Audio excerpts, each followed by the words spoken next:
Bratislava, Slovakia. Museums around the world are filled with statues of gods and goddesses once worshipped by the ancient Greeks, Romans, or Egyptians. We know their stories from the many inspired paintings and tales of these now elapsed civilizations. But what about Slavic mythology? The Greeks worshipped Zeus, and the Romans revered Jupiter. But the Slavs bowed to the thunder god, known as Perun, the almighty king of the Slavic divine pantheon. No layman would dispute that when lightning and thunder strike, it is a sight to behold. A majestic storm reminds us of the undisputed and awe-striking power of nature.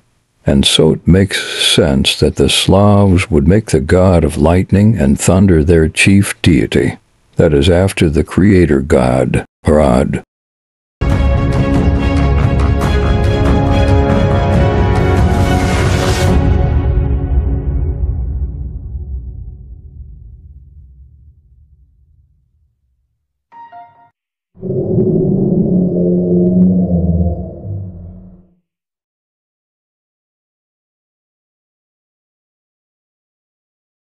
Pagan tribes of all denominations recognized the law of nature.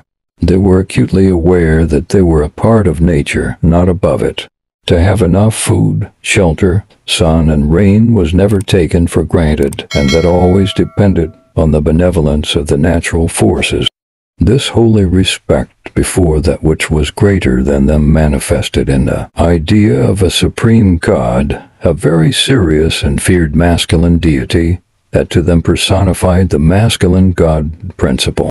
Indeed, Perun wore a crown made of lightning rods, and in his left hand held a thunder hatchet, and in his right a fire bow. Whenever Perun threw a hatchet, thunder resounded across the land. Wherever he shot an arrow from his bow, lightning struck across the sky. To our ancestors it was as if the sky opened to another dimension.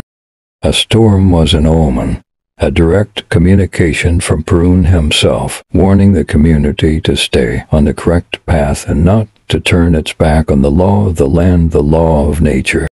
In the Slavic pagan imagination, Perun was personified as powerful, uncompromising, and fierce, but also a kind, life-giving, and just god. He was the benevolent, but strict father. When all was in balance on earth and in the heavens, Perun was happy, which translated into the generosity of nature, such as a bountiful harvest or a mild winter.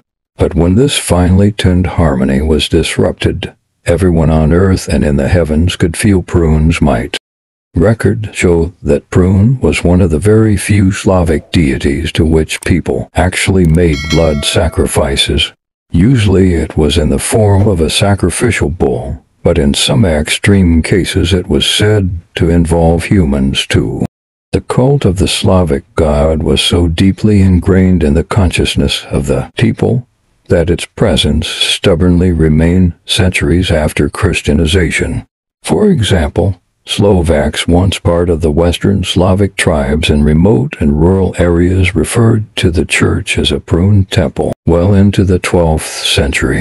With time and the endured presence of Christianity, the fearsome pagan deity eventually merged with the new iconography, and he became one with a new persona, the Holy Father of the heavens, the Christian God himself.